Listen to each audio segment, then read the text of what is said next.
오늘 우리의 이야기가 당신의 마음에 작은 울림을 준다면 구독과 좋아요를 통해 이 지혜의 여정에 동행해주세요. 당신의 참여는 더 많은 이들에게 희망의 메시지를 전하는 귀한 힘이 됩니다. 여러분의 삶에 깊은 평안과 통찰이 함께하기를 바라며 이제 시작하겠습니다. 우리는 흔히 중독을 단순히 의지력의 문제 혹은 스스로 통제해야만 하는 파괴적인 행동으로 여기곤 합니다. 굳은 결심만 있다면 얼마든지 벗어날 수 있을 것이라고 쉽게 단정 짓기도 하죠. 하지만 이러한 시선은 지나치게 단순할 뿐만 아니라 문제의 본질을 완전히 오해하고 있는 것입니다. 인간 영혼의 위대한 탐험가였던 심리학자 칼 융은 모든 중독의 이면에는 아직 들려주지 못한 이야기, 채워지지 않는 실존적 공허함, 그리고 본래의 자기 자신과 되고 싶은 자신 사이에 보이지 않는 균열이 존재한다고 보았습니다. 융에게 중독은 단순한 도덕적 실패가 아니었습니다. 그것은 비록 실패했을지언정 무언가 신성한 것에 닿으려는 지극히 인간적인 시도였습니다.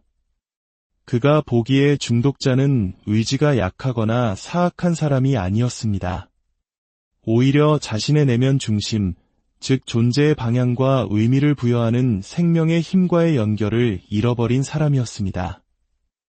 칼 융의 생각으로 자주 인용되는 한 문장이 있습니다. 영적인 경험을 찾지 못하는 한 어떤 중독자도 치유될 수 없다. 이 말은 문제의 핵심이 특정 물질이나 행동 혹은 의존성 그 자체가 아님을 명확히 보여줍니다. 진짜 문제는 그 의존성이 한 개인의 내면에서 무엇을 상징하느냐에 있습니다. 그것은 바로 삶과의 더 깊은 연결을 향한 필사적인 탐색인 것입니다. 대부분의 경우 중독자는 자신이 무엇을 찾고 있는지조차 알지 못합니다. 그저 끊임없이 밀려오는 불안감과 말로는 설명할 수 없는 불완전함만을 느낄 뿐입니다. 그 불안은 비록 찰나일지라도 외부의 무언가에서 안도감을 찾도록 그들을 몰아갑니다.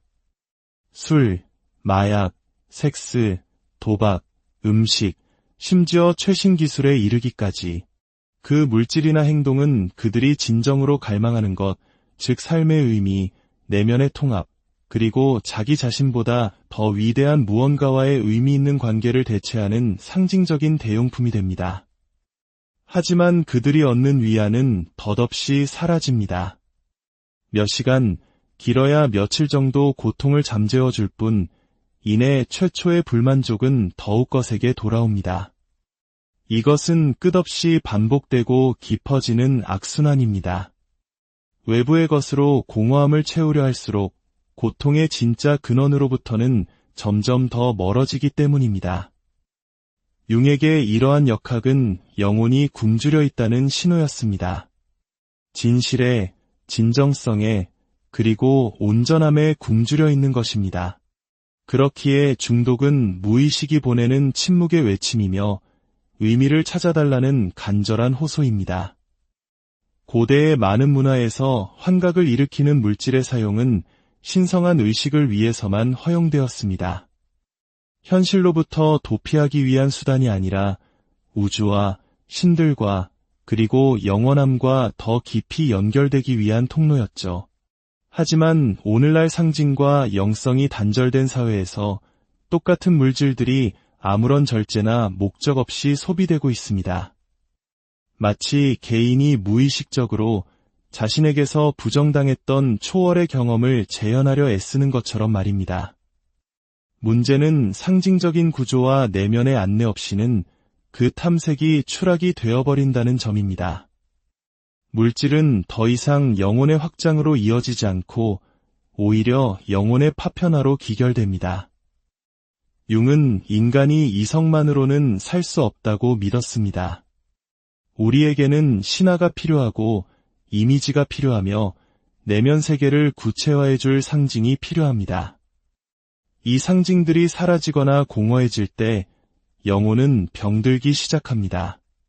그리고 영혼이 병들면 어떻게든 치유책을 찾아 헤매게 됩니다.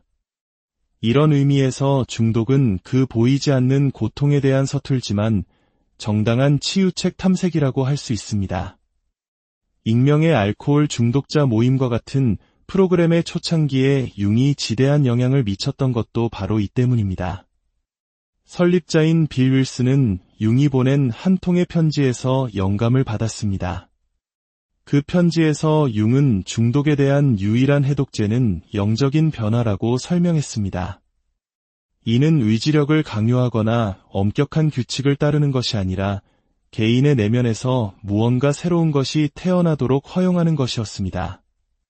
자신의 존재에 의미를 부여하고 잃어버렸던 중심과 다시 연결시켜줄 무언가 말입니다.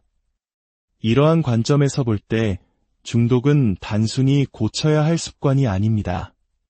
그것은 하나의 신호이며 영혼의 위기를 알리는 증상입니다. 그리고 모든 위기가 그렇듯 그 안에는 기회가 숨어 있습니다. 표면을 넘어 내면을 들여다보고 자기 발견의 여정을 시작할 수 있는 가능성 말입니다. 융은 중독자를 전통적인 의학적 의미에서 치료한다고 말하지 않았습니다. 대신 그들이 엉뚱한 곳에서 찾아 헤매던 것을 발견하도록 돕는다고 표현했습니다. 그들의 과제는 단순히 물질을 끊는 것이 아니라 자기 자신을 재발견하는 것이었습니다. 중독자의 고통은 그것이 아무리 아플지라도 근본적인 무언가를 드러냅니다. 그들 내면에는 여전히 진정한 것을 찾아 헤매는 생명의 에너지가 존재한다는 사실을 말입니다. 두려움과 혼란, 죄책감의 겹겹에 가려져 있을지라도 초월을 향한 희망의 심장박동이 여전히 뛰고 있다는 증거입니다. 바로 그 희망이 변화를 가능하게 합니다. 사람을 변화시키는 것은 처벌이 아니라 의미입니다. 그리고 의미는 오직 한 사람이 인생의 밑바닥을 치고 다른 깊이에서 삶을 바라보기 시작할 때 떠오릅니다. 많은 중독자들이 이름 붙일 수 없는 공허감을 느낀다고 말합니다. 무엇인지는 정확히 모르지만 무언가 중요한 것이 빠져있는 듯한 느낌이죠. 융은 이 무언가가 바로 정신의 전체성, 즉 그동안 거부되고 잊히고 억압되었던 모든 부분들의 통합이라고 보았습니다. 중독자가 진정으로 갈망하는 것은 물질 그 자체가 아니라 그것이 상징하는 것들입니다. 위안, 힘, 소속감, 사랑, 그리고 구원. 깊은 내면에서 그들은 고통이나 트라우마로 인해 분리되었던 자기 자신의 본질적인 부분과 다시 연결되기를 갈망하고 있는 것입니다. 여기에 핵심적인 아이디어가 있습니다. 바로 상징으로서의 중독입니다. 융의 세계관에서 증상은 단순히 유기체의 오류가 아닙니다. 그것은 메시지이며 들어달라고 호소하는 무의식의 표현입니다. 중독은 이성적이지는 않지만 깊은 의미를 담은 언어로 말합니다. 우리 안에 무언가가 균형을 잃었다고 무언가를 통합하고 이해하고 받아들여야 한다고 말입니다. 이는 파괴적인 행동을 정당화하기 위함이 아닙니다. 그 행동의 근원을 밝혀내고 거기서부터 진정한 변화로 나아가는 길을 열기 위함입니다. 중독자를 바라보는 이러한 시선은 동정적이거나 이상적이지 않습니다. 그것은 지극히 인간적입니다. 왜냐하면 고통 뒤에는 이야기가 있고 습관 뒤에는 상징이 있으며 그 상징 뒤에는 변화의 가능성이 있음을 인정하기 때문입니다. 융은 우리에게 가장 큰 상처를 주는 것이 우리가 열린 마음으로 귀 기울일 줄만 안다면 가장 큰 가르침을 줄 수도 있다는 사실을 상기시킵니다. 그렇다면 중독은 단지 덫이 아니라 길을 잃은 나침반이기도 합니다. 비록 왜곡되어 있지만 쓸모없는 것은 아닙니다. 그것이 온전함에 대한 해결되지 않은 욕구, 채워지지 않은 의미에 대한 갈증을 가리키고 있기 때문입니다. 그 탐색은 무시되거나 억압될 것이 아니라 이해되고 올바른 방향으로 이끌어져야 합니다. 한 사람이 자신이 진정으로 갈망하는 것이 무엇인지 발견할 때에만 비로소 자신을 노예로 만들었던 것들로부터 자유로워질 수 있습니다. 누군가 중독을 통해 안도감을 찾을 때 그들은 거의 의식적으로 행동하지 않습니다. 자신의 깊은 동기를 분석하거나 파괴적이라고 스스로 인지하는 행동을 반복하게 만드는 원인을 명확히 이해하지 못합니다. 마치 자신의 일부가 스스로 움직이는 것처럼 결정을 장악하고 몇 번이고 똑같은 어두운 장소로 자신을 끌고 갑니다. 무의식의 깊은 곳에 거주하는 이 부분을 융은 그림자라고 불렀습니다. 그림자는 악한 존재가 아닙니다. 개인이 살아오면서 억압해온 모든 것들의 총합입니다. 여기에는 자신이 스스로에 대해 갖고 싶은 이미지와 맞지 않는 충동, 감정, 기억, 그리고 욕망들이 포함됩니다. 사회에 적응하고 인정받고 감정적으로 살아남기 위해 거부되었던 모든 것들입니다. 하지만 억압된 것은 사라지지 않습니다. 단지 형태를 바꿀 뿐입니다.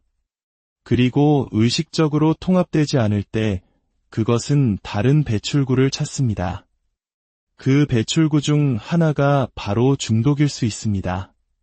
본질적으로 중독은 내면적 투쟁이 증상입니다. 한쪽에는 통제, 성공, 인정을 추구하는 자아가 있습니다.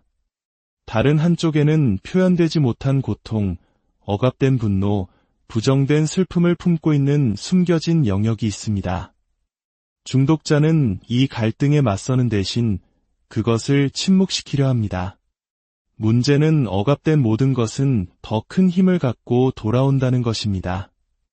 그림자는 무시당하는 것에 만족하지 않습니다. 나약한 순간에 충동적인 결정 속에서 자신의 최선의 이익에 반하는 것처럼 보이는 행동으로 모습을 드러냅니다. 이러한 역학을 더욱 복잡하게 만드는 것은 당사자가 종종 자신이 자기 자신과 싸우고 있다는 사실을 깨닫지 못한다는 점입니다. 그들은 적이 외부에 있다고 생각합니다. 물질, 유혹, 환경이라고 말이죠. 하지만 실제로는 진정한 전투는 내면에서 벌어지고 있습니다. 한 부분은 묻혀있던 고통을 해방시키고 싶어하는 반면 다른 부분은 그것을 억누르고 판단하고 숨깁니다. 이 내적 갈등은 끊임없는 긴장감, 명확한 원인이 없는 것처럼 보이지만 서서히 자신을 갉아먹는 불안을 만들어냅니다. 많은 중독자들은 물질을 끊으려 노력한 후에도 공허함, 짜증, 우울감을 느낍니다. 습관을 없앴는데도 여전히 기분이 나쁜지 이해하지 못합니다. 그 이유는 문제의 뿌리가 물질에 있는 것이 아니라 그 물질이 침묵시키는데 도움을 주었던 것에 있기 때문입니다. 그림자가 숨겨져 있는 한 그것은 계속해서 증상을 만들어낼 것입니다. 중독의 형태가 술에서 일로, 섹스에서 음식으로, 마약에서 소셜미디어로 바뀔지라도 그 패턴은 계속 반복될 것입니다. 그림자를 통합하는 것은 쉽거나 빠른 과정이 아닙니다. 용기, 정직함, 그리고 자기 자신을 이해하려는 깊은 열망을 필요로 합니다. 그것은 필터 없이 거울을 들여다보는 것과 같습니다. 경멸하거나 두려워했던 자신의 일부를 받아들이는 것입니다. 외부 세계를 탓하는 것을 멈추고 진정으로 내 안에 무엇이 거주하는지 탐험하기 시작하는 것입니다. 누군가 이 길을 걷기 시작하면 그는 자신의 중독을 적으로 보는 것을 멈추고 그것을 메신저로, 즉 무언가 관심과 이해, 그리고 변화가 필요하다는 것을 알려주는 상징으로 보기 시작합니다. 이 관점은 개인에게서 책임을 면제해주지 않습니다. 중독이 야기할 수 있는 해악을 정당화하는 것이 아니라 그 근원을 이해하여 뿌리째 뽑아내기 위함입니다. 그림자를 인식하며 마주할 때 더 이상 그 그림자의 희생자가 되지 않습니다.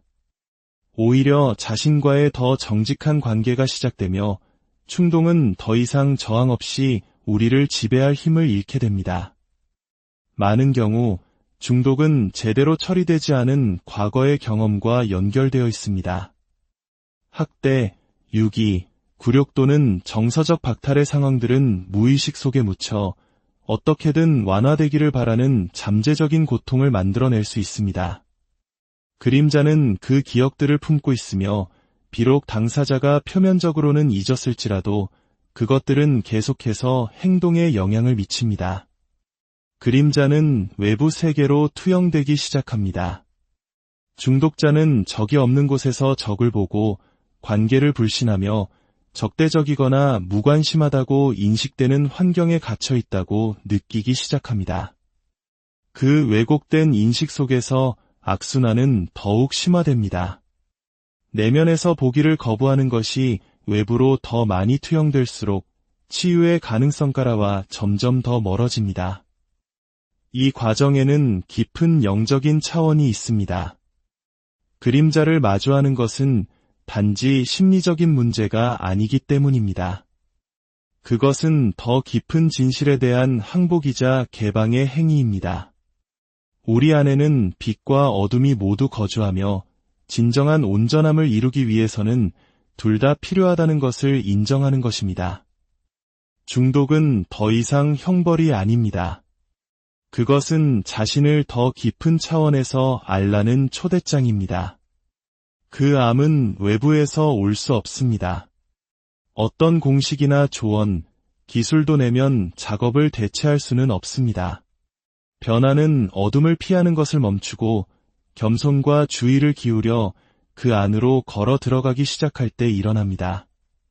그곳에 머물기 위해서가 아니라 그 어둠이 무엇을 드러내려 하는지 이해하기 위해서입니다.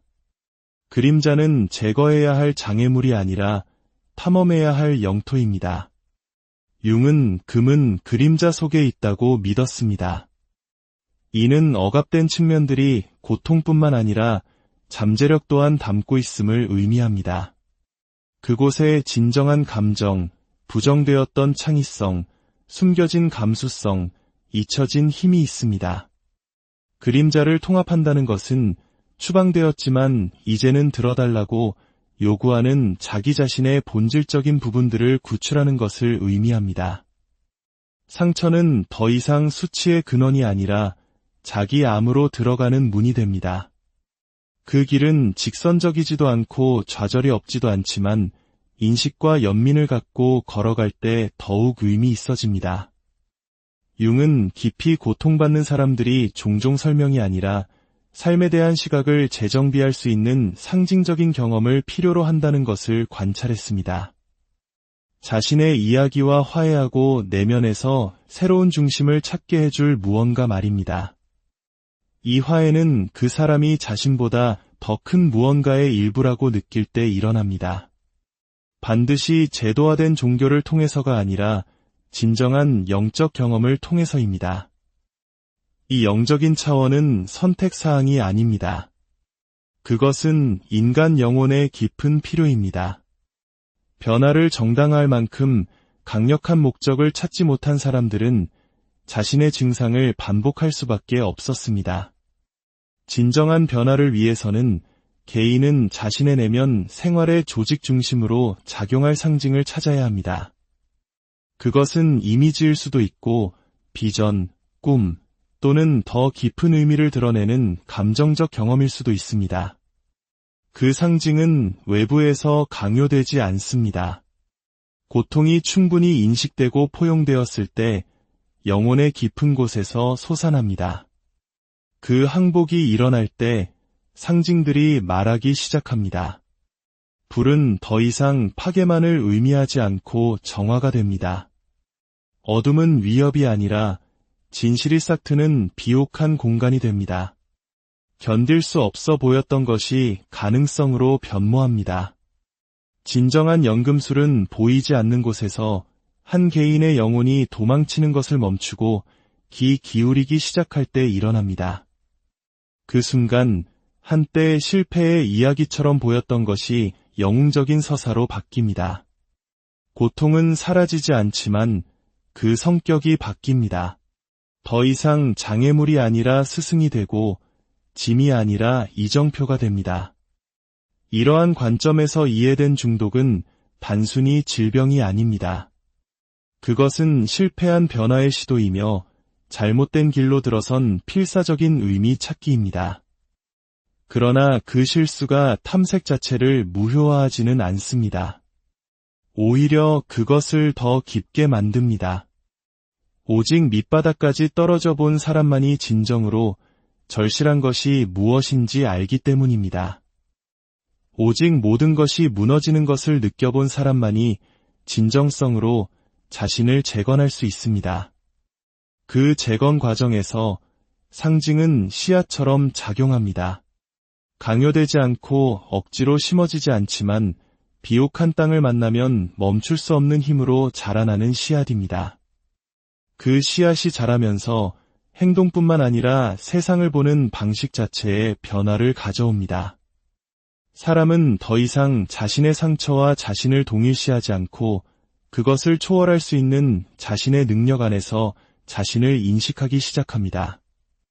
치유는 이전 상태로의 복귀가 아닙니다.